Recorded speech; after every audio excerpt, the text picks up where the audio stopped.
What's up, everybody? Welcome back to Marvel Revisited. We're in the Endgame. Of course, joined by my lovely co-hosts, Eric and Nate. This is the podcast where we rewatch and rank every MCU movie in order. And man, we are almost done with Phase 3. It's been a lovely journey. The grand finale, baby. Phase 3 and the Infinity Saga have come to an end. And it's Close. sad. Close to an end. Oh yeah, that's right. I forgot. There's one more. Yes. We got the epilogue. But anyways, let's this is going to be a long one. So I wanted to get the show on the road. Let's hit the ground running. And Eric, what is the movie that we are revisiting today? Today's movie we will be discussing is Avengers Endgame. And what a marvelous endgame it is. Of course, directed by Anthony and Joe Russo. Screenplay done by Christopher Marcus and Stephen McFeely. Released... McFeely. I always do that one wrong. McFeely. Released April 26, 2019. It's like 20 days away from my anniversary. Like, of course I should remember. Runtime of 181 minutes. And budget of... 3 hours. It's amazing. It's amazing 3 hours. It kind of Nate's goes like, like I fell flies, asleep yeah. 5 times. I don't know what you guys No, do. I didn't fall asleep. That's a good one. Budget of $400 million. Dang. But a box office of $2.8 billion. Heck yeah. Well, gentlemen, what'd you think? How many times have you seen... let's start with Eric. Eric, how many times have you seen Endgame? Did anything change rewatching? like a lot of the Marvel movies. I only caught this one time. This one I sincerely am saddened that I haven't watched again. Wow, since, dude. since now. So this will be my second time. But man, I remember liking it, but this movie, it's good. It's good. It tugs at my heart at the end still, but everything until that ending, and I get why they went that way, is just so good. You get that Avengers feel where they're working together again, which is really cool. Then we have our big bad that they have to take on. So yeah, it's masterfully done. Yes, agreed. Oh, and by the way, before we get to Nate, like, we are right now floating in space. So Oh yeah. this is Shout out to all Winston's and Kaylin's hard work on this one. Yes. Had some free time on my hands. I was like, you know what? Let's just make it look better. And that's what the trend will progress as we go into Phase 4. I really want to make Phase 4 look a lot more professional. So stay tuned for that. Subscribe. What Winston's trying to say is we're very progressive. Like the soup Progresso Oh yes, Or that's the good, insurance. or that. Progressive. Oh, man. Anyways, Nate, how many times have you seen Endgame? Did anything change rewatching it? I saw it twice in theaters, and then we're probably back to back, which I don't recommend, even for this movie. Like, back to back is never a good idea, especially for a 3-hour-long movie. And then I probably watched it at least 2-3 more times, including this one. So I'm probably sitting at 4 or 5. Cool. It's a good one. It's a good one.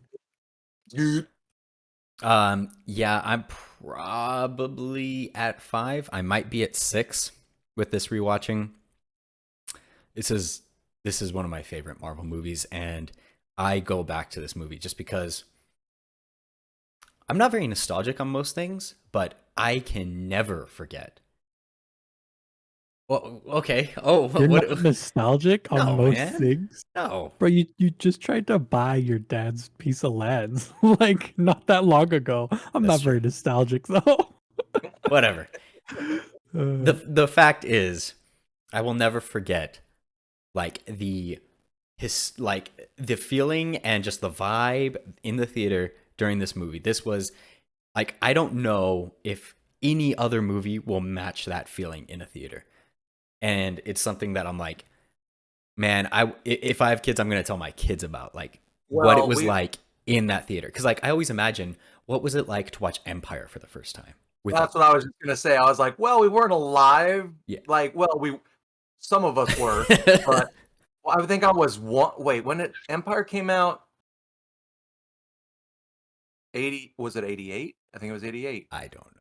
I think it was 1988. So yeah, I wasn't. Oh, No, 88, bro. no, not 88. 78. 78. I don't even. I thought it was. Oh, go ahead. Doesn't matter. 79. Man, I'm a Star Wars fan. I should know this. I'm gonna say 79. So yeah, I wasn't alive yet. But yeah, I've even seen.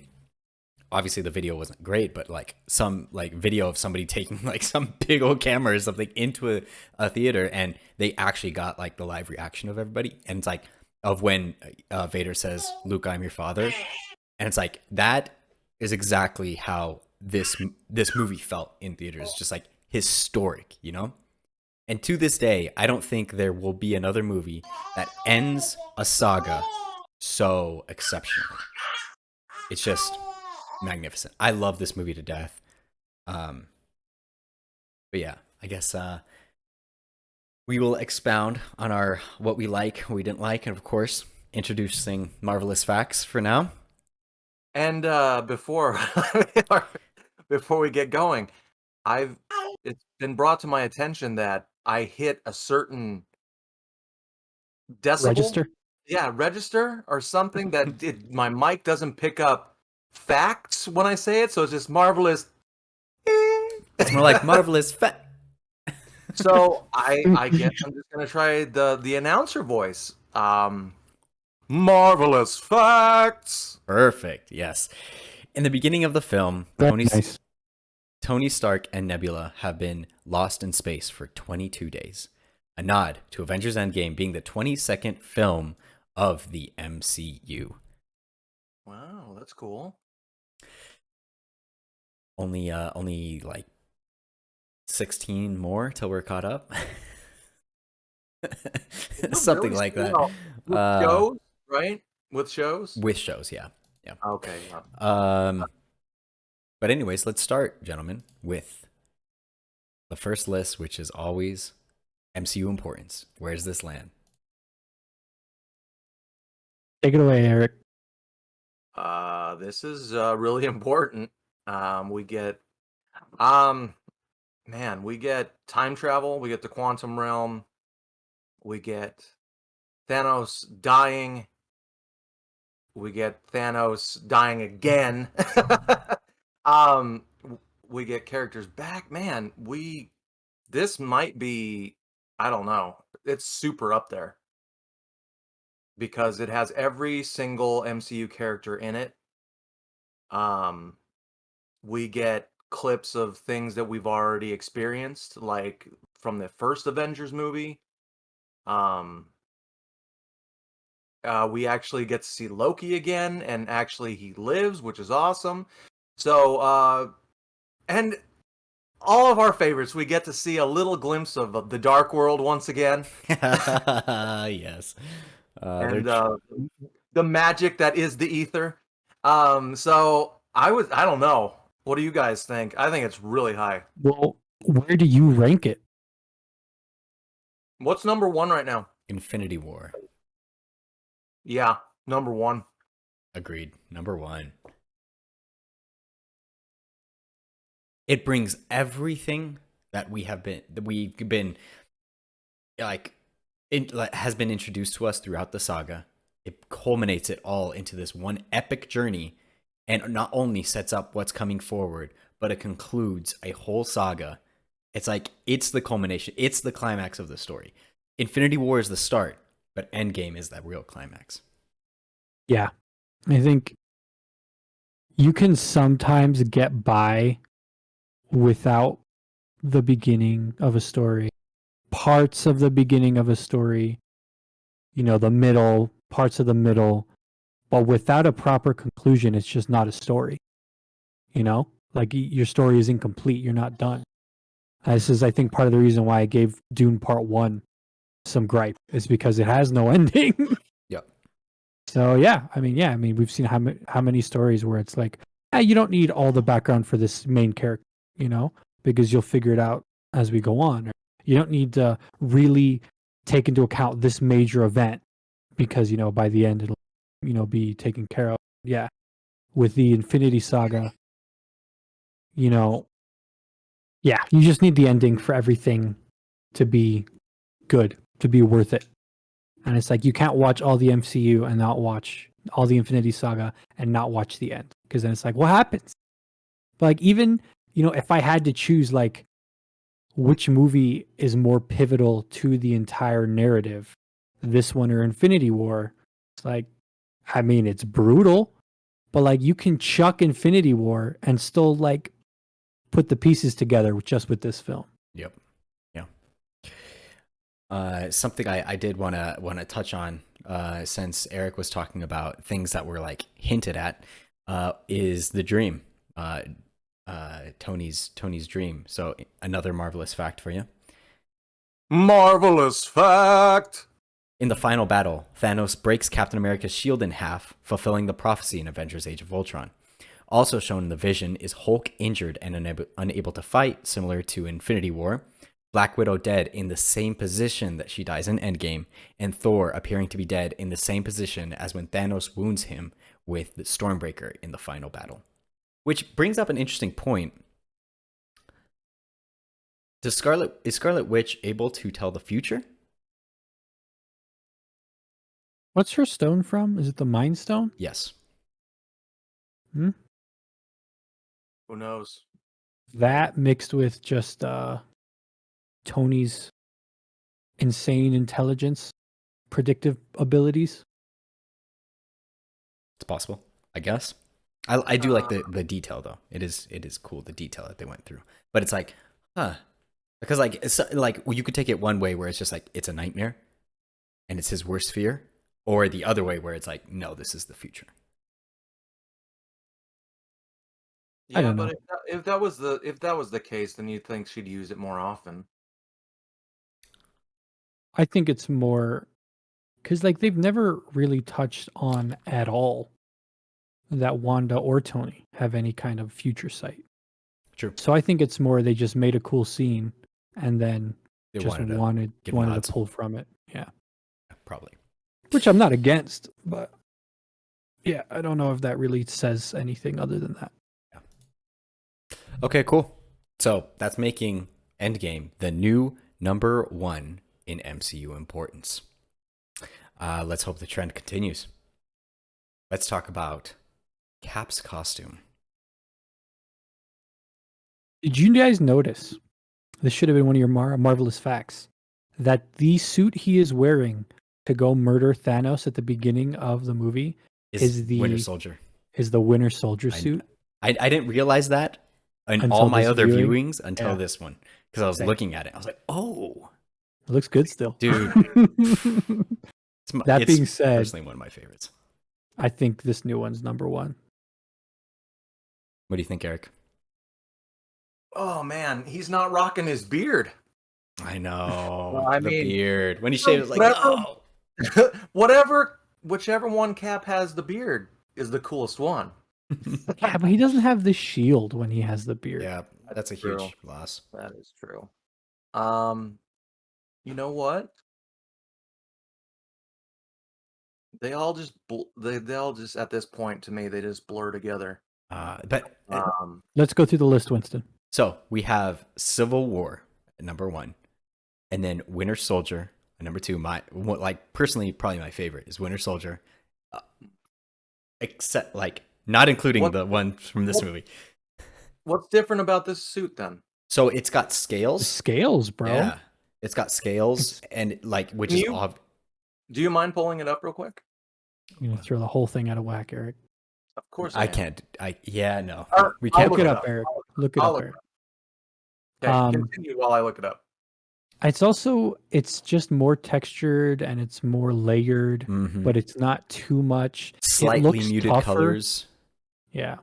Yes. It also just looks tougher as well, and I appreciate that a lot. It looks more like armor. Yeah, but it's not. It's not. But it's like we're reminiscent of it. So it it has completely shed any level of goofiness that the classic Cap look has. And it's super recognizable. I wouldn't say it's iconic, but it's like you see that suit and you think, oh, that's the Endgame suit. Personally, I put it above the Winter Soldier. Yeah. That's I didn't notice that before. Yeah, that's number one. Yeah. For me. Yeah, just because it's funny because I love minimalism, but like if you can make it look good, man, more is better sometimes. And something that I talked about, I can't remember maybe Civil War. I talked about it, but I'm like, just the fact that we're watching a movie and that one of the pivotal characters is a dude with an A on his head, which should look stupid, should look super dumb, but we take him so seriously, and it's like it just fits it. You don't even think about it, like just that fact is a success in my book. The it's amazing what the costume designers like. They stick to the look enough where it brings you back to the comics, but it makes it so much like more relatable to our day, because you get those hints of like, okay, like that's they're like on, sometimes it's like right there, but like with Captain America's like first costume, you're like a little too much. But I mean, he could have had the things coming off the sides on his helmet and all that. So their progression with just costume design and character development and how they're going to look is just, they are really good at what they do. Oh yeah. But yeah, I think I agree. I think this one's definitely number one. It gives the most nods to the comic with like the scales and everything, but it still is like muted enough that it's not like Avengers where you're just like, this looks cheesy, So yeah, I think they did a very, very good job with it. So agreed. What about Iron Man's suit? It's not anything. I mean, I think it's marginally better than the last one because it's a little less bulbous. But I mean, that's all I can say about it. Well, let me go through the list, okay? We got number 1, Avengers Boy, Mark 12. Yes? 7? Should be on the list. It's 7. It's Mark VII, so I'm pretty sure. Oh my god! 7. Yes. 7. Sorry. It's 14 ones. Yes. Final Fantasy 14. Number 2 is Civil War, Mark 46. 3 is Hulkbuster. 4 is Suitcase Boy. 5 is Infinity War. So you said it's already better. You said it was better than Infinity War. Yeah, but you guys know what the true number 1 is. I don't get it, guys. I just don't get it. It's so iconic. You talk to Danny. Danny could have turned the tides if he thought the same way. Sorry, guys. Yeah, sure. I mean, it can go there. I don't really care. Well, Eric, do you think it goes above Suitcase?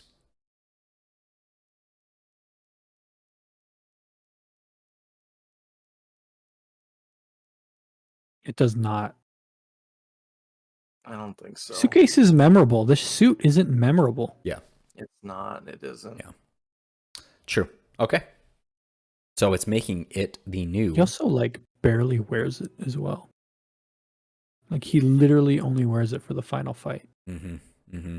It's just like, it's the suit where he's like in it, and you're really not focused on the suit. You're more focused on, what is Iron Man gonna do?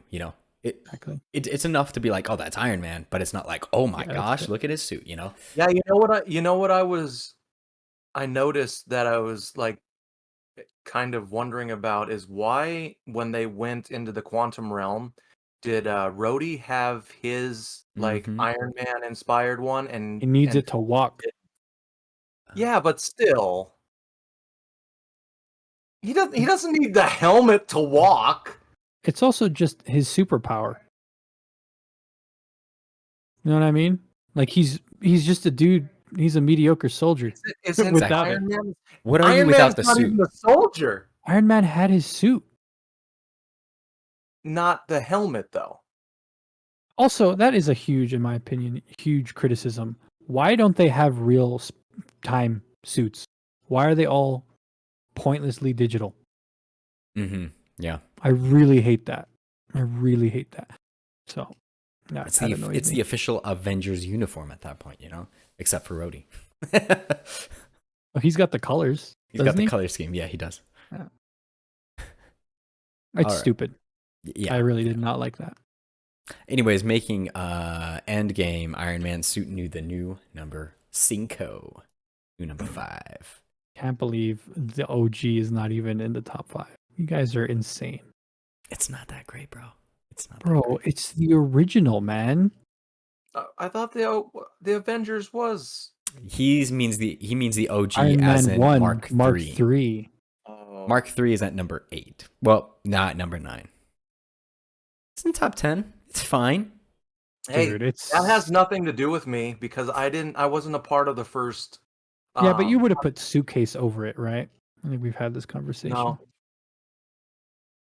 I clearly remember you saying that Suitcase. Well, Yeah, I I changed my I mind. think that's recorded somewhere. I'm gonna be like Nate and just Hey, like since Danny has backtrack. only been in like 2 episodes, can we just No. redo this No. list?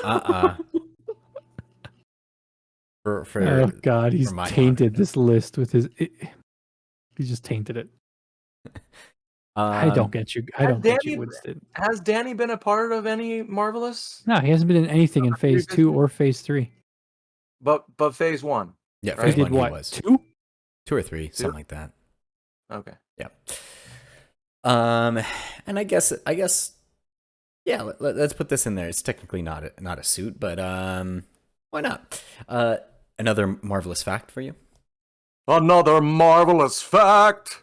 The prosthetic belly worn by Chris Hemsworth to portray Thor after 5 years of drinking beer and playing video games was made of silicone and latex and weighed around 88 pounds. It was carefully detailed to match the hairs and moles on Hemsworth's actual body. He reports that all the cast members kept rubbing the false belly, and he felt a bit like Santa Claus. That's funny. Since I was talking about Thor, I'm like, man, I love this movie, and it is a 10 out of 10 in my book. But that doesn't mean it's a perfect movie. And one of the flaws, in my opinion, is Thor. Like with Infinity War, we got my favorite version of Thor. Just amazing, just so good. And then in this, for me, it's a huge step back where you just. But it fits, bro. It fits. What Winnie is trying to say is he doesn't like long-haired Thor. That's the only thing it is. That's all it is. Period. That's part of the look. Yes, I don't like the hair, but it's like with Infinity War, it was just so good because he had just lost everything.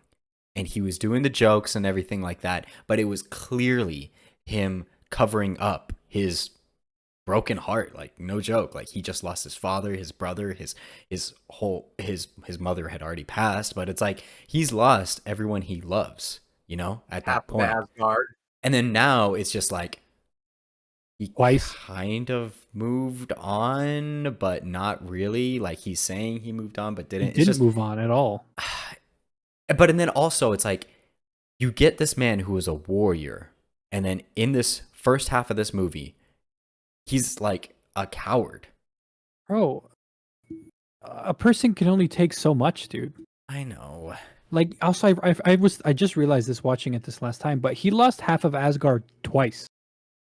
Thanos shows up and destroys half of his ship with half of the people on it, and then he snaps, killing half of the remaining Asgardians.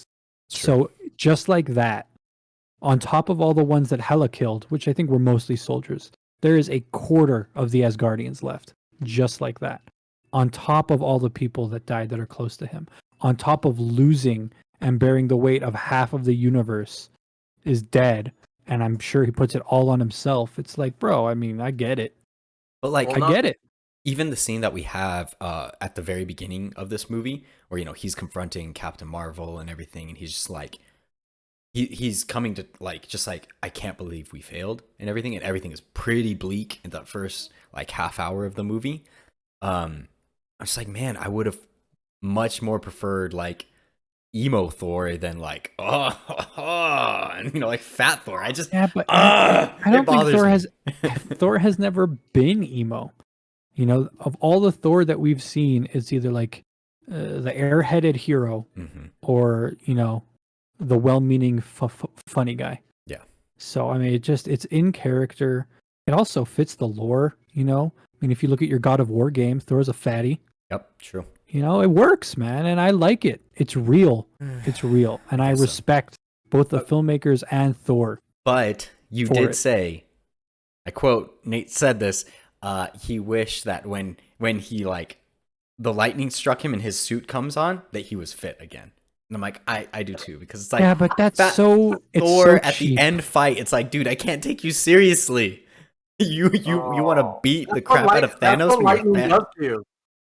Lightning just rips you to shreds. Yeah, but and I know I said that, but that just would have been cheap, and it would have been. You're right. I don't think it would have been worth it, And again, like this film isn't about, because also we talked about it, like, man, peak Thor, like 1v1s Thanos, bro. True. Peak Thor. Yep. So also you just got to take his power level down a little bit as well. And speaking of which, another marvelous fact for you.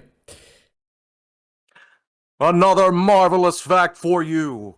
When Thor beheads old Thanos in the first part of the movie, that's the first beheading scene in a Disney-owned movie. Disney has an explicit policy against beheading on screen. So much so that even in Star Wars video games, they don't let you decapitate people. And I'm like, you sure? Yes. 100%. Even in the Lego games? I think they just fall apart. No. 100%. No, listen to me. No, listen to me, bro. In the second Lego Star Wars game. No, it's not even the second one. In the first Lego Star Wars game, there is a scene. My point is, where Disney Anakin didn't own them yet. Shaq. Oh yeah, that's right. That's right. It was still LucasArts at that point. Yes, exactly. And in Force Unleashed 2, you can still decapitate people. So it's not a thing of Star Wars; it's a thing of Disney. And so much so that I'm like, at the beginning of this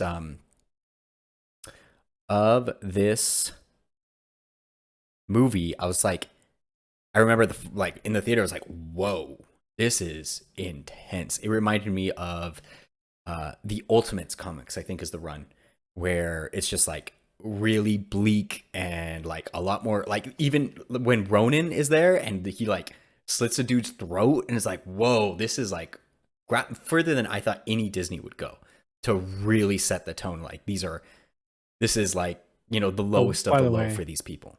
Another criticism I have: humongous, enormous, ginormous waste of an actor. Yeah.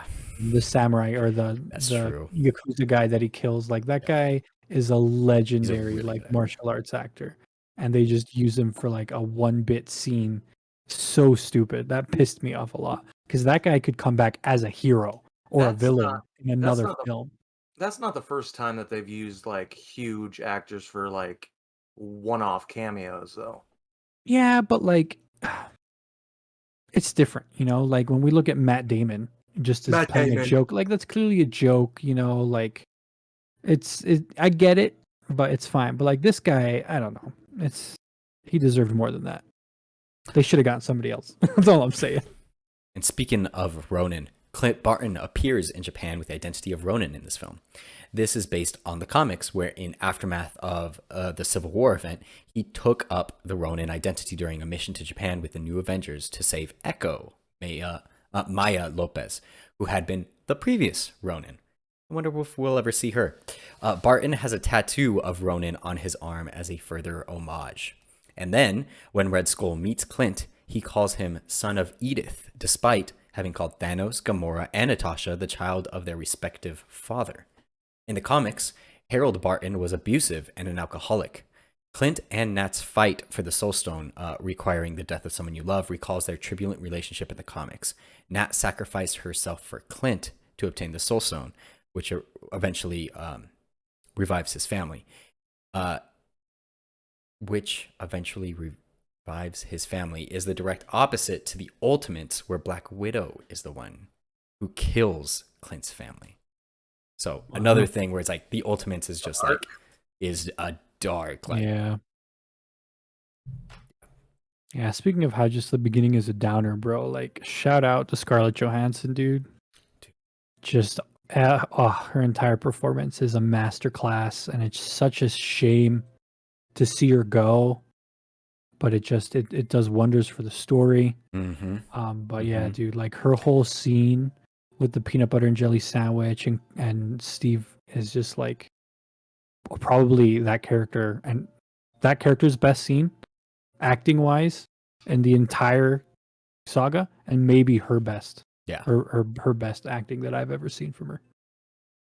Like, it's very nuanced and it's really good. Yeah. Yeah, it is great. That although she does have like one line where she's like, oh, I went from a life of spies, now I have a family and everything. Obviously, in the MCU bubble, it's referring to her family, like the ones we see in Black Widow. But in this movie, it totally sets the vibe. I think it's both, man. Of her calling the Avengers her family, which I'm like, I think it's both, man. I just like the Avengers more. I could care less about your other stupid family. Nobody cares what you care about. It just seems like they're trying to like take one line and focus in on it too much, Just I don't know what you're talking about. Just bro. like it's just a line that she says. I know, but it's kind of like the way I take it is like when Nick Fury said like, "Oh, I trusted somebody. Last time I trusted somebody, I lost an eye." But that's and she's like, stupid. "Oh, and I lost Like, it makes sense that she has a family, and the family that they show makes sense. Like a secret KGB family, like that happened in U.S. history. Yeah, like that makes sense, and that's kind of cool. And that line applies to both. I don't understand your gripe, dude. I think that's a good line because it's ambiguous and it applies to both. No comment. All right, moving on then. I'm intrigued. Are we going to do the same thing that we did with Loki with Thanos? Are we going to rank a different Thanos, or is Thanos still the number one? What do you guys? I think it's the same Thanos, and he still goes at the top. Really? Yeah. It's so similar, bro. I disagree. What, you think younger Thanos is different? Yeah, so younger Thanos is the one in this movie, right? Yeah. I think he is different because of the Thanos. The Thanos that we get in Infinity War is very much, I have this idea. He's idealistic, I have this idea. I have these morals. I'm going to complete this mission. Doesn't matter what I have to do, whatever it takes. Just like the Avengers, whatever it takes to do this one idea, But then when the Avengers come and he sees how his future plays out and everything, he's like, that was great. I did what I was achieving to. But then he realizes, if I do the same thing again, this is going to happen again. And that's when he converts his ideas and it's just like, I'm going to kill everybody, which I feel like that's not as interesting, in a villain. We've seen other villains like that, where it's just like, I'm going to kill everybody and start everything new. We've seen that several times. It makes sense. It makes sense, but it's still not as compelling as the other Thanos. The other Thanos seemed a lot more like even I could die. I could die in this 50-50 chance, and I am 100% okay with that. That's that Thanos. This Thanos is, I need to kill everybody, and I need to survive so that I can rebuild everything to the way I like. Like, it's very much me. The other one is very much like, this is for the greater good, and that's the way what he truly believed.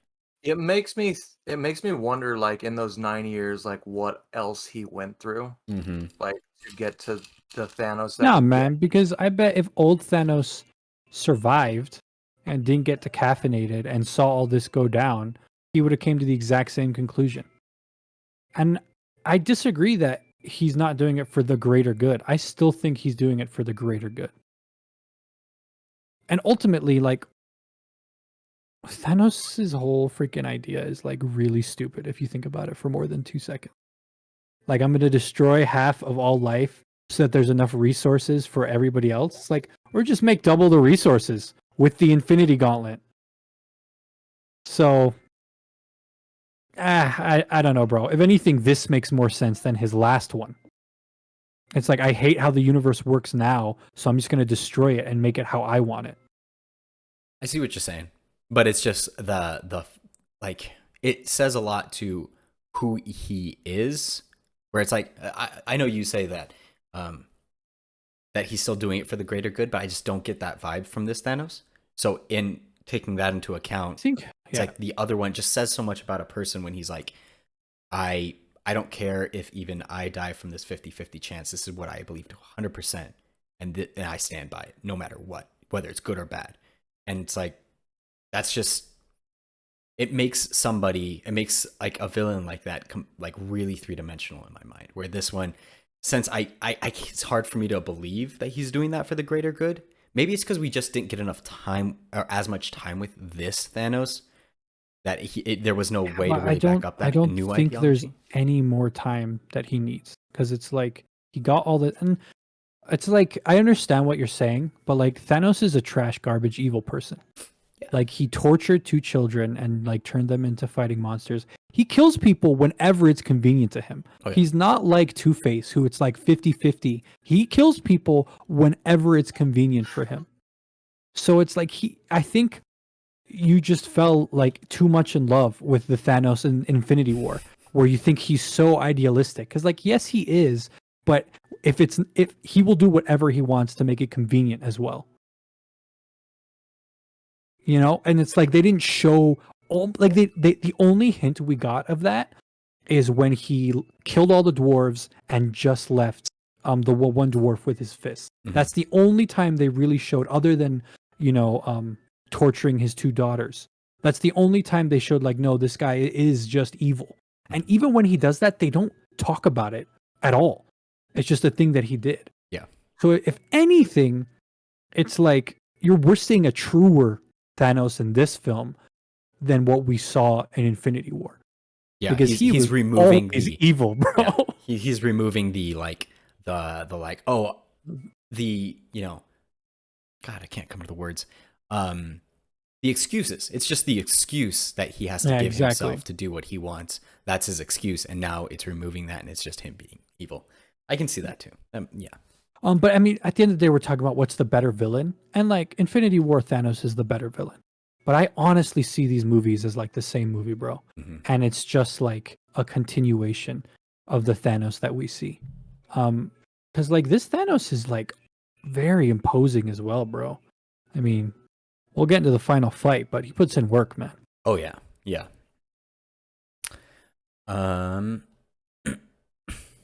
Okay, so he's still just staying number 1, not changing that list at all.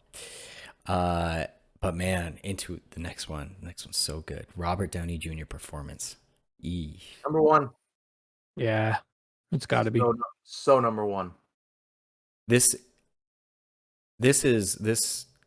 movie in its whole is a love letter to Marvel in general, but specifically, like, this is like probably the last time we'll ever see Robert Downey Jr. playing as Iron Man, and he's the one that started the MCU and everything. So it is that final like funeral and death sequence and everything. Like, I don't know if you guys have seen it, but there's a deleted scene where right after he snaps his fingers and he's like dying and everything. Yeah, because we got that with Thanos, where when Thanos snapped, he sees baby Gamora. Yes. Is that what you're talking about? No, I was talking about something else. But go ahead. We'll get back to what I said in a minute. Okay. Keep going. No, but there was a deleted scene where everyone kneels, where it's like, it is kind of cheesy, but also it's like everyone is like, wow, this dude just sacrificed his life for. They made the right choice. Everybody. Yeah, a little too much. I know, but it's like still like, from like the fans' point of view, it's super cool to see every major character in the MCU like honoring the start of it. From that kind of side, it's like dude. I mean, it's Tony Stark going is symbolic for the Infinity Saga ending. You know. Yep. It's good, man, and there's so many different ways they could have gone with this ending. You know, it's like who's gonna do it? Is Cap gonna do it? Is Thor gonna do it? Yep. You know, like who's gonna do it? Or is Captain Marvel gonna do it? Yeah, there was so many theories as well before this movie came out. Like I didn't know, and and then there's a potential that some of those other ways may have been just as good. It's possible, but it's hard to imagine because of just where it all started was Iron Man and Robert Downey Jr.'s magnetic performance as Tony Stark, and a lot of people, my brother is who comes to mind, where it's like they hate stories where everything isn't planned out from the beginning. And then there's another group of people that hate when it's like, oh, well, that's not realistic, like Tony Stark saying, I am Iron Man. And then, and like all the other stuff, but like that is so Tony. That's super realistic. Well, we can talk about that in a second. I'm just saying like that some people could see that, amongst a ton of tiny moments in this final fight that are clearly just fan service moments. Oh yeah. But it's like when you are this far in to a story, when you're 700 episodes of an anime, when you're 9 books into a series, when you're 22 movies into a franchise, those fan service moments are earned.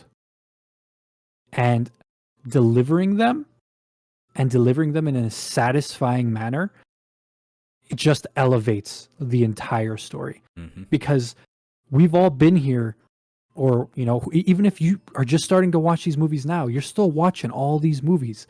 And it's like, those moments are just like, they can't be, you cannot get those moments any other way. The only way you can get those fan service cathartic moments is when you're with the story for this long. And I think it's a beautiful thing, and I think it's awesome. And I think that any argument there, it's like, well, that's not realistic, or that's just gratuitous, or that's this fan service. I think those are dumb arguments, because these are just such special moments in storytelling, and it's totally worth it, and it makes it better. Piggybacking off that idea. There's so many people that I've heard talk about like, oh, the scene with all the women coming together, it's so forced, it's such fan service. I'm like, dude, Captain America grabbing Thor's hammer, that is fan service.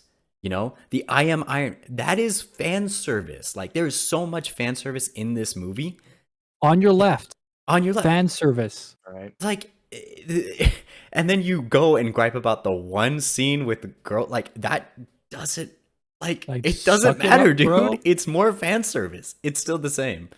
So that's what I got to say to those people. But talking to what Nate was referring to, what Nate was talking about before, we got some marvelous facts about Tony for you. Marvelous facts about Tony for you.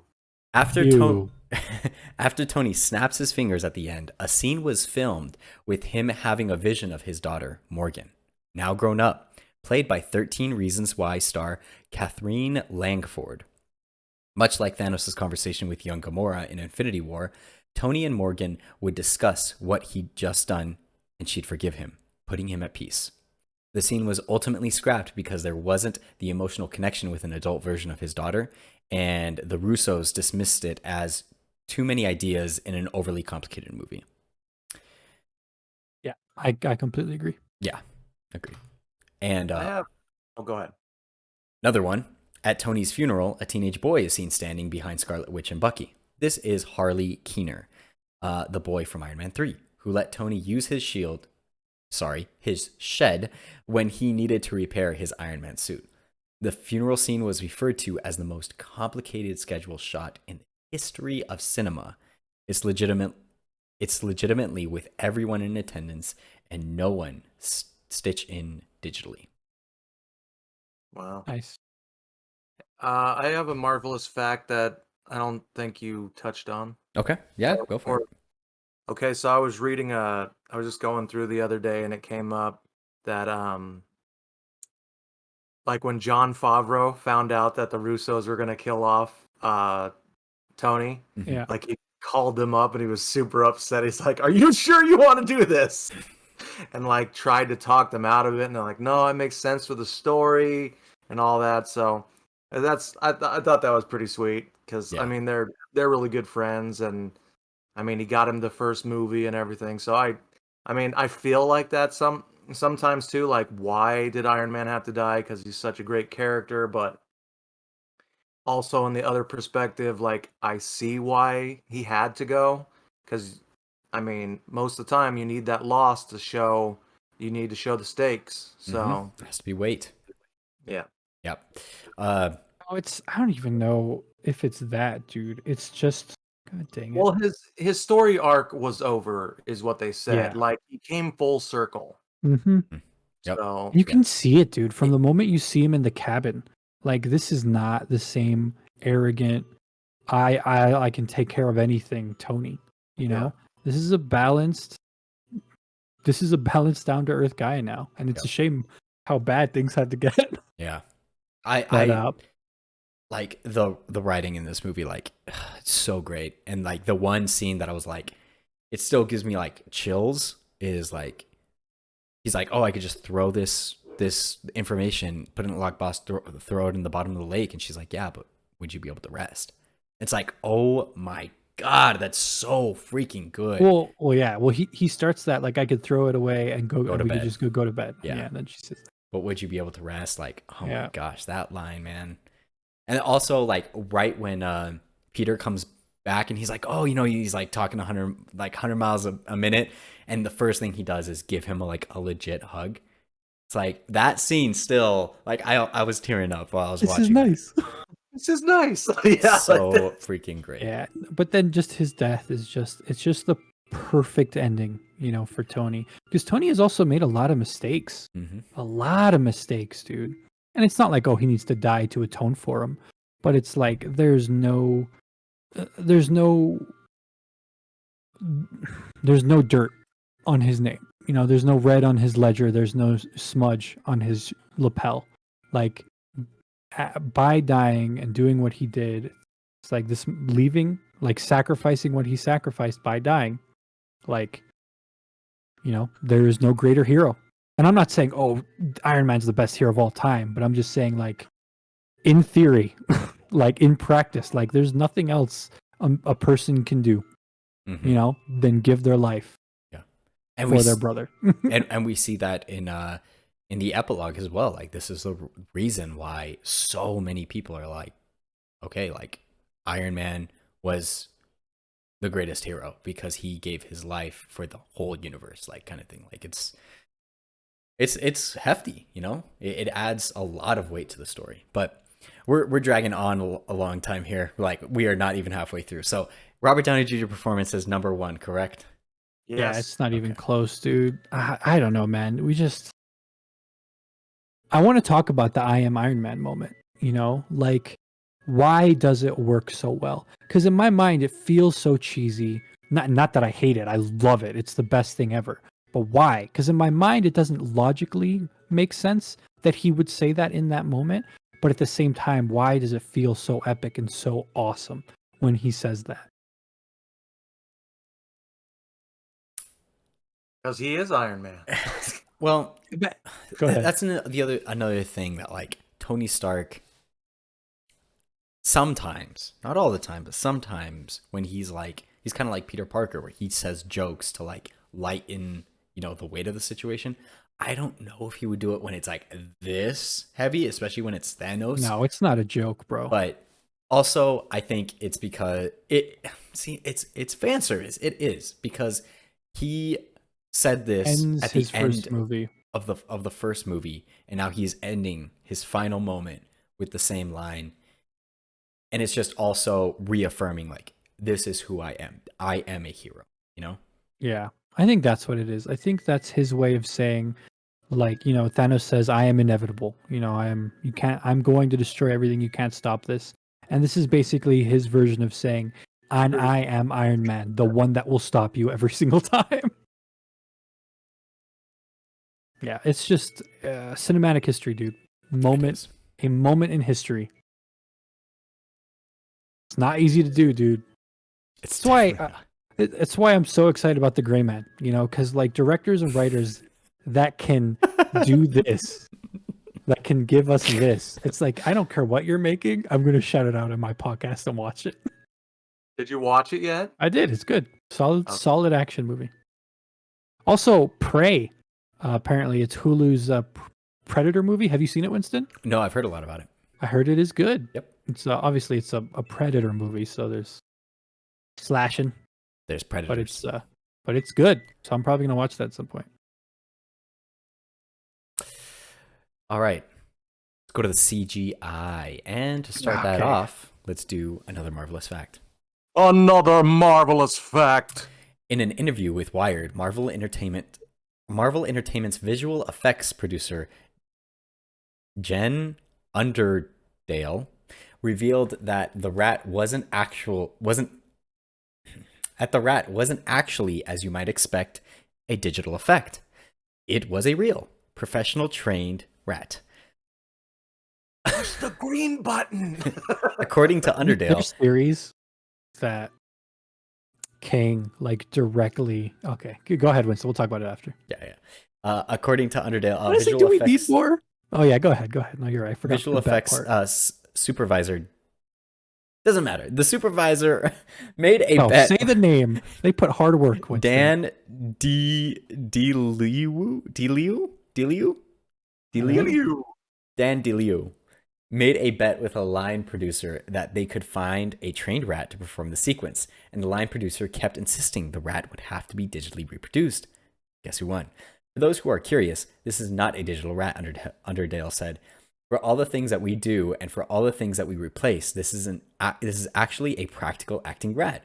I don't have his name, but he's really there. The rat emerged as the surprise hero of Endgame.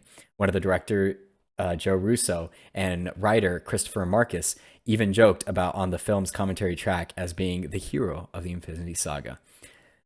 It was a fluke moment, but one that set in motion a chain of events that led the Avengers bring half the universe back from extinction. There's even a fan theory that the rat was Loki in disguise, because no one could believe that some dumb rat walking on a remote was part of Doctor Strange's 1 in 14 million chance of them actually beating Thanos. The new theory is that Kang the Conqueror manipulated events for that rat to walk over. Because everything has to go along the sacred timeline, which, shout out, sacred timeline is first shown in this film when the Ancient One is showing Bruce, the sacred timeline. And I really like that. Which I think is great because she's aware of the existence of a thing that works like the sacred timeline, but she has no idea about the sacred timeline or the TVA or Kang the Conqueror.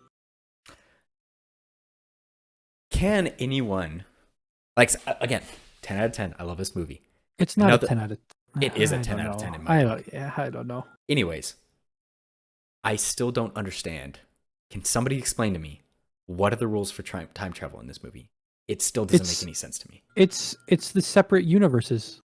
That's all it is. So every place they go is a different timeline.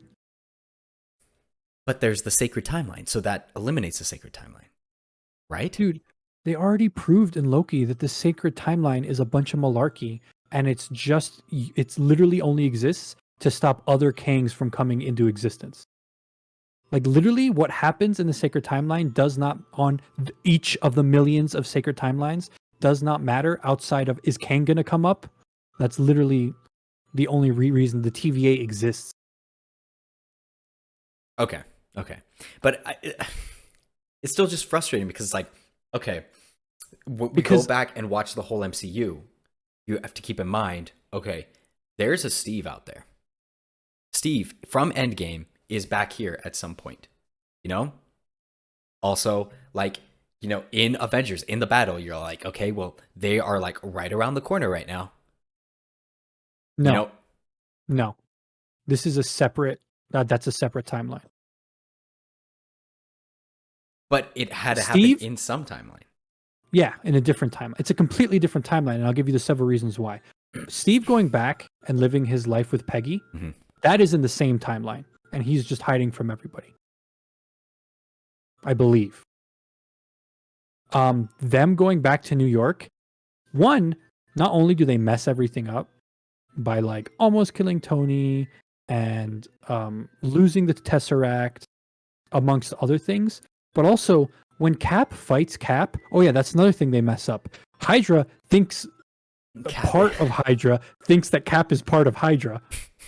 So they're probably going to talk to Cap about, hey, bro, check out this Hydra thing. And he's like, what?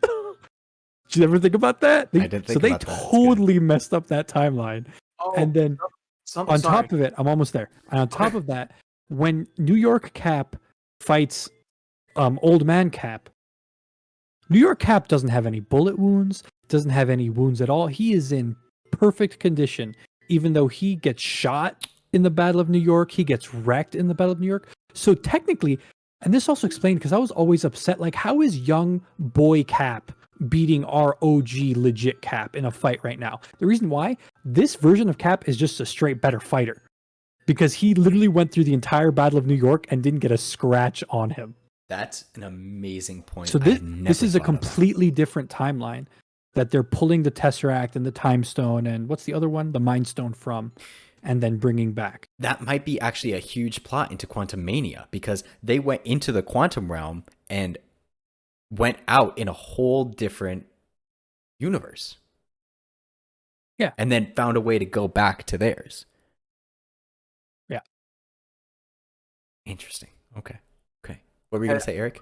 This was bugging me. So Thor takes Mjolnir. Mm-hmm.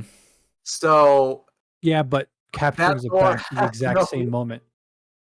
Oh, he goes back to yeah, because when he brings back to put the ether back, he also puts the hammer back. Oh, okay, that makes sense. That's why he takes Mjolnir, is to put it back. No.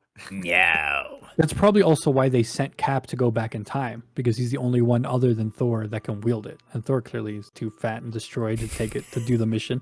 And selfish. Some facts about timelines and Captain America. Joe Russo had confirmed in interviews that elderly Steve found a way to make another time jump from his alternate reality with Peggy towards his original with Sam, which is left to be this a mystery. Is super for confusing. Now. What you're reading right now. Go ahead. So, and then the next one, is that the super confusing one? Yeah. So fans questioned whether or not it would make sense chronologically for Steve to stay in the past with his love Peggy Carter after putting the Infinity Stones back in their respective places in the timeline. But one of the film's writers, Stephen McFeely, I said it right for once, has some thoughts on Cap's ending. Speaking with Canada.com, McFeely references The Winter Soldier, which showed photos of Peggy's 2 children and mentioned but never named her husband, stating, "It depends on what story Marvel wants to tell going forward. I don't know if Marvel wants to tell any more Captain America stories or if Chris Evans is up for it. Do they want to tell an alternate timeline story? Chris and I are partial to the idea that Steve is part of a strange, unique time loop where he has always been there. The husband that you very purposefully did not see at Peggy's bedside in Winter Soldier is Steve. We have always thought that he was her husband. The movies you have been watching follow a line where he always goes back.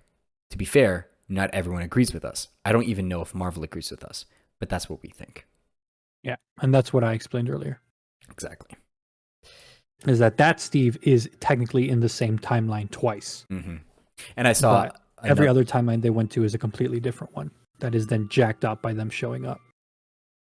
And I saw another one. It was really long, so I didn't put it in here as well, but it was like somebody breaking down like, all right, Steve was born in this year. He went into ice in this year. You know, he met Peggy in this year, and then the Avengers following all the way through. And then he went back in time when he was 39 years old. And then if he had spent like this amount of time with Peggy, and the writer said that when we see him in Endgame, he's 109 years old, which like for a super soldier, like, all right, yeah, I buy it. So like the math adds up that he's been there the whole time. All right. What's he been doing the entire time Peggy's been dead? You know, it's a great question. Feeding ducks. Probably hanging out with his children, honestly. Probably. Getting a little of that life that Tony was talking about. Polishing the shield. Which is there? Okay. Yeah, never mind. You just think like, is there 2 shields for a long time? And technically there is 2 shields. Yep. CGI. Where are we ranking the CGI in this one, gentlemen? CG fest, and there's also some flaws that kill me. Well, really, what are the flaws? Yeah, there's a flaw when Thanos goes to do his snap, the one that fails. You can see like the armor pieces of the fingers clipping into the armor pieces of his palm. Ooh. Like literally just phasing into each other. That they just missed. They just missed. Well, now you're gonna see it every time because I just told you. That it's just a CG fest, bro. I think also Hank Pym looks terrible in his de-aging. He doesn't look like great. He looks so rubbery. Yeah. And then it's just a CG fest, man. It's just such a CG fest, and it's just it takes away from it. What makes this a CG fest and Infinity War not one? The final fight in Infinity War, not Titan, because Titan is a CG fest, and I said that. But the final fight in Wakanda is not a CG fest because they're actually in a field in Georgia, blowing stuff up with the stream and all that going on. So, and in, a little forest. So it looks great, But then this entire set, even huge portions of the ground, which they did do practically, I've seen the background, has been replaced with just CG. And like, it just takes away from it. Like to me, this looks... I mean, I'd have to watch it again, but if you look at the final battle in The Return of the King in front of Minas Tirith, where it's the thousands and thousands of orcs and the thousands of people, and it just all looks kind of CG, like it looks good, but it looks CG. I get the same vibe from this dude, where it's just such a hardcore CG fest. Yeah, dude, and the Iron Man suits look so CG, and it's just a mess, man. Well, we have Infinity War at number 1. Yeah, it doesn't move, I think. So does this go right under it? What's number 2? Avengers? Guardians? I don't remember. Doctor Strange. Yeah, it goes number 2. Jesus. Every day of the week it goes number 2. Yeah. Eric, you got any words on the CG? Okay. I think, like, for me, there was nothing that bothered me in this. Like, I still think they did a really you're just good job. in just like cloud 9 because the film is amazing. But dude, the final fight CG is just a mess, bro. Like everything just looks CG. Dude, I say the reason it's a mess because one, it's Disney money. Like they have the money and the time to get this perfect. Mm-hmm. And 2, we've seen it done, dude. Like I've seen Blade Runner. I've seen Dune. Like those films look freaking perfect. And there's CG everywhere, all over the place, and it looks perfect. So I hold them to the same bar because they're just as big of a studio. I think the difference is that there's not a Blade coming out in a few months, Blade Runner, sorry, there's not a Blade Runner coming out in months. So Disney has a lot more projects under them that they have to wear the people that they go. This is literally... If you're going to take the time to get anything perfect, it's this one. So, like, maybe I'd give you that excuse for other MCU movies, but not this one, bro. Like, this is the one. So that's, again, why I say I judge it harshly. Because it's like, bro, it's Endgame. It's it's Disney, it's MCU money, like it should be perfect. Mhm. Yeah. And I that being said, like they do good work, man. Like there are brilliant moments in this film, but you know, like I said, like I hold them to the highest bar, especially with this film. I have no idea why I thought of this, but I'm going to say it before I forget. I saw a little fun fact that in Infinity War, Iron Man has the nano armor, and he makes a shield, and Thanos just rips through it and he destroys it. So in this one, he made like An it's energy based shield, just because he's like he's correcting every little flaw that he saw. Yep. So. Yeah, and you also see that Rhodey's suit opens when he gets stuck in it. Yep. Also, yeah, shout out. I don't know why I never thought about this, but yeah, he's wearing like I think it's Iron Patriot. That's the second suit he wears. Yep. Freaking beefy. Yeah. Looks good. Yeah. Okay, so that's Makey. That's Makey. That's Makey number 2. That makes Endgame number 2 on CGI. Oh man, If you guys put Doctor Strange as number 2, dude, it's great. You guys are crazy. It is time to guess the Rotten Tomato score. It's the prices. I mean, the Rotten Tomato score is right. I bet this is lower than it should be as well. I'm gonna say 85. Really? That's super low. I'm gonna say I mean, 90.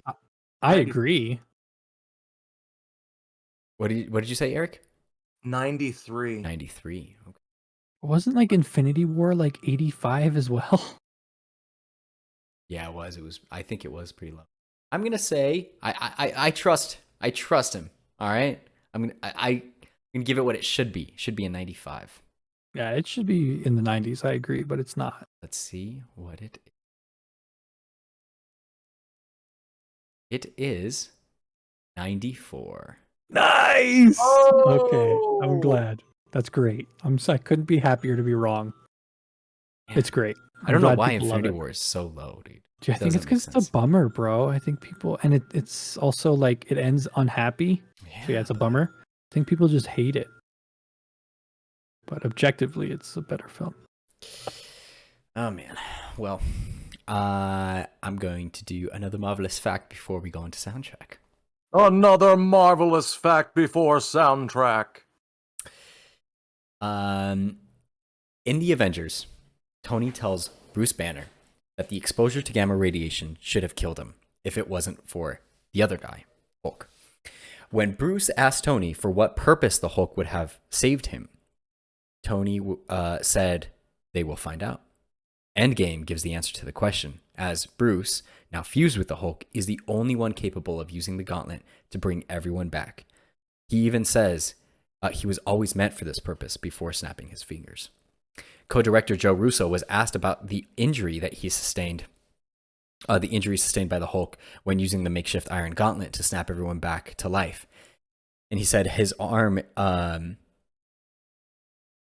he said he's lost an arm. He lost Natasha. That's not coming back. He's damaged himself. I don't know. It's interesting. That's permanent damage. The same way that it was permanent damage with Thanos. It's irreversible damage. His arm, if you notice, is a lot skinnier. It's blackened. So he loses a lot of strength there. But we've already seen the trailers for She-Hulk. Maybe Which not honestly, so permanent. Yeah, I mean, it fits. It fits that he would heal. Mm-hmm. Like the Hulk has insane regenerative abilities. Like it tracks that he would heal. But the one big question for me is in Shang-Chi, in the after credit scene, we see Bruce Banner. Yeah. Could you remind me when Shang-Chi is? Have they confirmed when that is in the timeline yet? Because I feel like it's way in the future. It might be. Like it's farther in the future than every other film we've seen up to this point. And that's why. So like we might see at the end of She-Hulk him turn back into Bruce. He's able to shift, maybe. Yeah. Could be. Shifty time. But isn't he wearing the sling? He's still wearing the sling, yeah. Yeah, I don't know, bro. Who knows, dude? Who knows who's doing what or why? I don't know. Yeah. Anyways, Alternate timelines, baby. there Multiverse you of go. madness. Into something completely unrelated with that soundtrack. It's okay. I thought it was good. Yeah. No, it's good. I don't know if it's the best though. No, but Yeah. I wouldn't say it's the best. we get Nice little haircut, buddy. hints of others music Yeah. from Just hints though. other movies. So I mean, what we get Little Guardians. yeah, we get Guardians, we get Avengers in there. Dude, they enhance the Avengers theme so well. It's great. Yeah, and then we get the song in the beginning. Yeah, it's not bad. What do we got so far? Right now we have number 1, Guardians, number 2, Infinity War, and number 3, Avengers. Personally, I think it at least goes above the normal Avengers. Yeah. Yeah, I agree with that too. Okay. Yeah, because I think Infinity War, we still have like that, like when Guardians comes in, it's like the full on Guardians like theme song and everything. So I think Infinity War has got a little bit more range to it, but this one's just, it's so solid. We also get way more Wakanda stuff in Infinity War. Yeah. Yep. Which we didn't get like at all, which I mean I guess it makes sense, but like we even get I guess evolutionized version of Cap's theme in this. We get like an amazing Avenger soundtrack that I love. no AC/DC for some reason. I adore / I love. I allure. I allure. Man, it's been a long day, guys. I'm sorry. Okay. Adore it. So that makes Endgame the new number 3 on soundtrack. Not too And shabby. since we were talking about Guardians, another marvelous fact. Another marvelous fact. In a lighthearted scene towards the end of the film, Thor joins Star-Lord and the rest of the Guardians of the Galaxy and calls the team the Asgardians of the Galaxy. Thor Ragnarok was frequently and humorously referred to as Guardians of the Galaxy due to the film's tonal similarities with Guardians of the Galaxy. A Marvel comic titled As Guardians of the Galaxy debuted in September 2018, featuring a team of Asgard-related characters, including Angela, Valkyrie, Kevin, Master Son, Throg, Scourge, and the Destroyer. Scourge the Destroyer. No, the Destroyer. I get you. Yeah, it's all right. Yeah, not bad. Oh man, action sequence. It's a big one. That's the last one, baby. It's going high for Cap alone. Dude. And Cap pulls the weight of this one. Dude, It's one. I don't know if it's one. It's one. We're going to talk about it. There's so much in this. It's one. Yeah, but how much of it is freaking dope, though? Dude, even the choreography wise and weapon wise that Thanos has in this too. Yeah, like the other it's one is solid. like a lot more basic because he's got the gauntlet and everything. But this one with like his sword and everything, he has some pretty sick moves too, man. So right now we have number 1, the battle for Wakanda. Or the battle in Wakanda. To me, this is what it boils down to. Thor showing up. Oh yeah. Cap picking up the hammer. Okay, this is what it comes down to. And honestly, I don't even know. You want to talk about scenes that go down in cinematic In history. Yeah, and I think you're right. I think, yeah. Cap picking up the hammer. Cap, dude. That and even the choreography after. Yes. Like, if you noticed, before that scene, I don't think Thanos had a scratch on him. Nope. After that scene, Thanos is like kind of wrecked. Yep. And I have a theory on it that it's Thanos underestimating humans. And I know, yes, he already knows Tony Stark and Iron Man, and he knows like what humans are capable of. But we see Thor go at him once, and like again and again with not only Stormbreaker but also Mjolnir. Yeah, but he barely hits him, dude. I know, he hits him exactly. like once or twice. Because Thanos is looking out for him and he Yeah, knows but that he can here's do the some real thing, dude. damage. Yeah, but here's the thing, dude. Hand to hand, bro. Who is the best fighter in the MCU? Thanos. Who is the second best fighter in the MCU? No, it's Cap, dude. No, Like, bro, it's absolutely Thanos. Hand to hand, dude, he beats Cap. Sure, but by strength. But I'm not talking about strength. I'm talking about technique, bro. Technique, it's Cap, dude. No, dude. Bro, no. That's Thanos' whole point as a character is that he is better than everybody at everything. He is stronger than the Hulk. He is more technically savvy than Cap. He's smarter than Iron Man. Like, it's everything. He's better than everybody at everything. That's the whole thing. But the one thing, that's why Cap is the only one that can do that to him once he gets the power boost. Is because, like, they are almost on the same level when it comes, hand to hand, If Thanos was a human, or if Cap was a Titan, and they're just going 1v1 in a boxing match, like, Thanos barely wins. So once you give Cap, the buff with Mjolnir, then it becomes like almost equal, bro. Almost equal. So that's why don't give Cap, like, don't sleep on Cap, bro. Cap only gets held back by the fact that he's just a super soldier. But, like, as soon as you give him, the tools that he needs to win, he's going to do damage, bro. Oh yeah, he's great.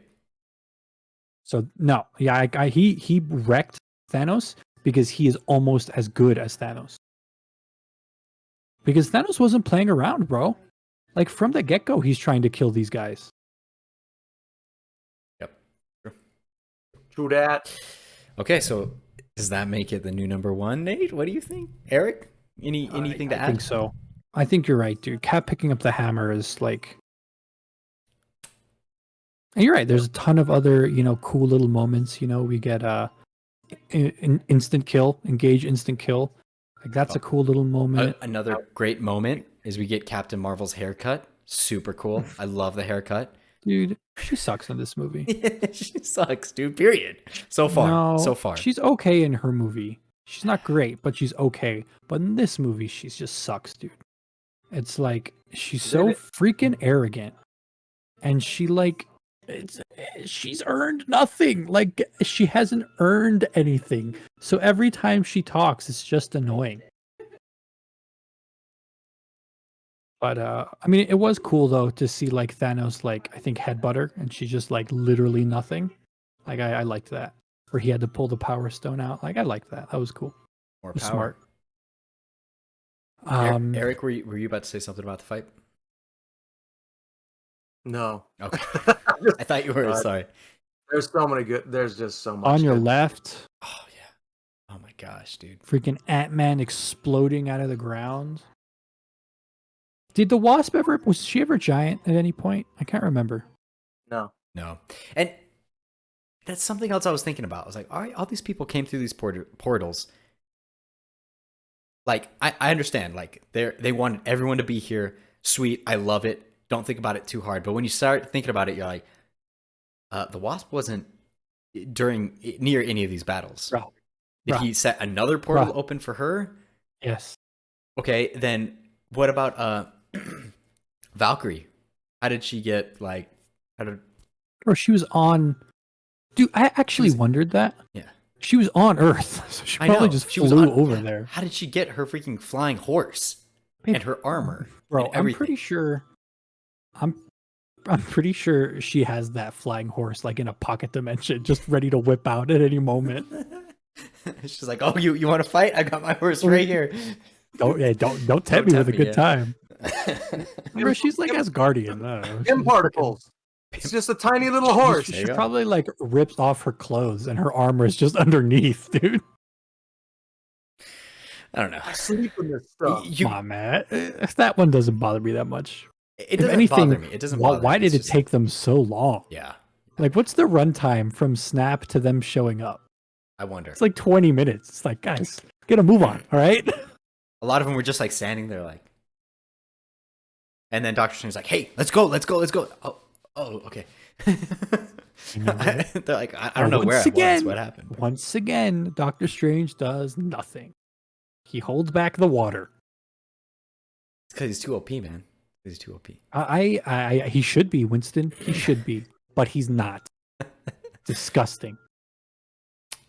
Continues to win 0 fights. He won against the water. I'm just saying. Yeah, I was gonna say he took it to that Gave it to the water. Nerd water. Okay, so that makes Endgame, Final Battle, new number 1. Yeah, dude, no, sometimes I forget that battle takes place on like the Avengers ruins campus of the Avengers. Yeah, Avengers campus, baby. Campus. Wonder if we'll ever if they'll By the ever way, get proof, like a new base. Proof that Thanos is smarter than Iron Man. He finds out about the time travel thing and then figures out how to send his entire ship through the portal in like a matter of minutes, basically. Yep. And I was thinking about that too, but then I remembered that he did have Pym particles, so he just needed to figure out how to use the Pym particle. Yeah. Which again, that's another small criticism I have. Like, really, like, my God, what's the Blue Meanie's name? Ronan? No. Gamora's sister. Nebula. I want to say Nexus for some reason. Blue Meanie? There's a lot of blue people. That's what Tony Stark calls her. Ah, that's right. He does. Suck it. I just hate that, like, the whole way that Thanos gets involved into this is because, like, a glitch with Nebula's systems. Like, I want him involved. Please get him involved. But can we do it like in a better way? A less like, oh, it just so happens. Like, I just really hated that. Yeah. I understand that. Well, Tom Hiddleston didn't have much in this movie, so I don't think we can rank his performance. Yeah, honestly, it goes at the bottom. I mean, it's a good performance, but it's literally just like, it's great. It's great though, you love to see it. He makes fun of Cap. Oh yeah, Kaylin was thinking a theory that it's possible that Loki's in love with Captain America, and that's why he freaking turns into him. Hey man, it's interesting that he always singles out Cap to turn into. He's probably at least attracted to him, because I think they confirmed in the Loki series that he goes both ways, if I recall. Yes. Mm-hmm. Yeah. So he's at least attracted to him. I'll give you that. Who isn't? That's America's ass. Yeah, exactly. Okay. A few more marvelous facts for you. A few more marvelous facts.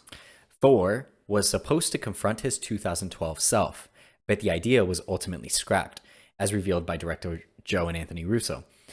While it was Captain America who had a direct entanglement with himself from the events of the Avengers in 2012, and Nebula with her evil counterpart in 2014's Guardians, apparently Thor was supposed to have his own similar moment in Endgame. Speaking with MTV's podcast, the Russos said that the initial plan was to have a Thor v Thor confrontation in Asgard. However, they felt like it overly complicated the plot, adding that they also liked the Cap v Cap better, so they gave it up. Instead, they gave Thor a different experience when he went back in time, another chance to talk to his mom and properly say goodbye to her, commenting, I think there we also differed to the storyline between Cap and his mother. It was so resonant that we really wanted to run. Yeah, great. That was really more a part of Thor's journey and repairing his Jesus, words, Winston. That was really more a part of Thor's journey and repair than confronting his former self. So that's really what happened there. Why we went with that. Yeah. I would have been like, hey mom, thank you so much. I love you. I miss you. You're going to die, blah, blah, blah. Why didn't you tell me about Hela? I would have at least mentioned it. Right? It's like, by the way, Hela was a pain in the ass. Thank you very much. She's like, who's Hela? Also, I just realized that the universe that they went to, where Thanos discovered them, is a much safer universe now that Thanos and his entire army is dead in a different universe. So that's kind of a 2-for-1 deal that they just took care of. Very true. Very true. Man, I wonder what's going to happen with the Guardians. Because, like, I am very intrigued as well. Quill is going to wake up and, like, never meet Gamora. Oh, that's what you mean. Okay. He's never going to meet, because he's going to wake up in a puddle on the ground on Morag. He's never going to meet Gamora. Like the Guardians of the Galaxies ain't going to be a thing. Rocket and Groot Ego are is just probably chilling going to win, somewhere. honestly. Ego's probably going to take over the whole universe. Oh, yeah, that's right. No, because if he still talks about his mom dying, then he still might go against him. But he'll lose, though. You're right. Well, who knows? Yondu might come and help him out. All right, that's a weird universe. You're right. That universe might actually get time for another what if cartoon. Right? I think that universe might get doomed to freaking Ego. Also, New Asgard originally, the Norwegian city of Tonsberg, was also the site of the battle between Asgard and the Frost Giants in Jotunheim, shown in Thor, along with the location that Red Skull stole the Tesseract from in Captain America, the first Avenger. Man, that place is pretty important. New Asgard is pretty important in the history of the MCU. Yeah, poor Asgard. Hey, although its population doubles after this movie, so that's cool. There you go. Yep. And last but not least, before we go into ranking the after credits, after the end credits, you can hear 6 hammerings as a hint of Tony Stark creating Iron Man's first armor. Salute. The whole saga.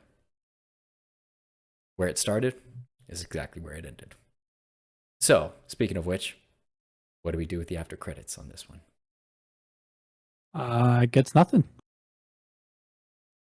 There's no after credits scene. There's nothing. But those credits were pretty dope, though. With like the signatures. Oh, yeah, and with the everything. signatures. This is a very good send off. I remember sitting through all of them. I was just like, this is fantastic. I love it. Such a love letter. Saga's over. Eric, it is your time to shine. Where do you put Endgame in MCU? All right, start them off. The Avengers, Guardians, Iron Man, Thor Ragnarok, Civil War. You need more? I don't think so. I think it goes. Honestly, probably above Ragnarok. Making it just under Iron Man? Yeah. Okay. Making it the new number 4 for Eric. Criminally underrated. That's good. Everybody's different, man. It's not like he has bad movies No. above it. Yeah, no. Nate, it is your time to shine. Where do you put Endgame in the MCU? Number 2. Just under Infinity War. Yeah. It's number 2. And for me, it is easy. This is my number 1. Every time I watch Infinity War, I'm like, man, maybe I like this more than Endgame. And then I watch Endgame, I'm like, I adore Endgame. It's just the full package. It brings everything together. I love this movie. This is why I watch the MCU. Because, like, I remember even at the beginning of this, like, it's just so beautiful. Like, any of this could be like a comic panel, but also it feels like I'm watching a great, really well written alternate timeline comic, you know? So, just chef's kiss all the way around. It's French kiss, Winston. It's chef's kiss, isn't Yeah, it's chef's kiss. French kiss. I just always say French kiss. French kiss. Now, sacred timeline.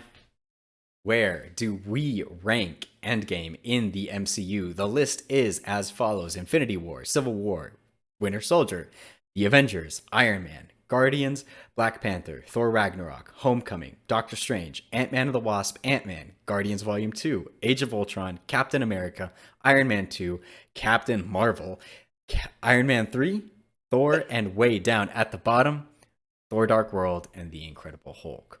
Where do we put Endgame? Number 2. I say number 1. Let's go number 2. Yeah, it's going number 2. Number 2. Man, it's okay. Hey, It's Winston, still I'll a make a good movie. deal. It's I'll still make a deal right now, Winston. We put the Iron Man suit number 1. I will rate this number 1. It's not the way this Eric, works. Eric, This is are not you a okay with democracy. this? Eric, are you okay with this? Isn't a democratic motion. This is a fair trade. I had nothing to do with that suit being that low. Yeah, so- but you have been in like almost every episode. Your word matters. Okay. Well, Winston, are you going to do it or not? No. That's- Okay, then it The doesn't list matter. stays as the list. It's fair. Okay, it's fair. No, it's not. Iron Man has been deeply, deeply undercut for his masterpiece. Okay. Well, list is staying the same. Number 2, that is where we rank Endgame. Where do you rank Endgame in your version of the list of the MCU? Let us know in the comments. Hey, do your thing. If you know anyone Gone back in time. that has seen a rat, tell them about our podcast. Typing on a keyboard. No. Just a rat. Just a rat. We want a lot of people to watch the Exactly. podcast. If you have seen a rat, please tell them about our podcast. We have rat-related content, specifically this episode, and tell them to watch our stuff. You can share the marvelous fact that we talked about with the rat. It's a real rat. Real rat. Yeah, it's a real rat. His name's His name was Jeffrey. Lonnie. Dang it. Like how we both ended with Y-E names. Like, that's great. His name is Jeffrey Lonnie Radicus II. There you go. Yeah, it's He's true. related. It's true. He's related to the rat in the Sherlock Holmes mouse movie. He's yeah. I thought you were They're going to go, they're he's cousins. related to the rat from Ratatouille. No, he hates that guy. The Great Mouse Imposter. Detective? The Great Mouse Detective. That one. Radigan? Yeah. It's his cousin. Didn't I literally say his last name was Radigan? No, I said No, Radicus. Radicus. Yeah. They're cousins, like I said. All right. Well, thank you everybody for watching. But before we leave, Eric, what is the next MCU I movie? bet Radigan would have been delicious. He's just so juicy and plump, bro. He'd be a tasty rat. Tasty treat for Nate to eat. That cat knew what was up, man. Next on Marvel Revisited, we will be discussing Spider-Man. No, wait. What? Far. Far from home. Sorry. There. There's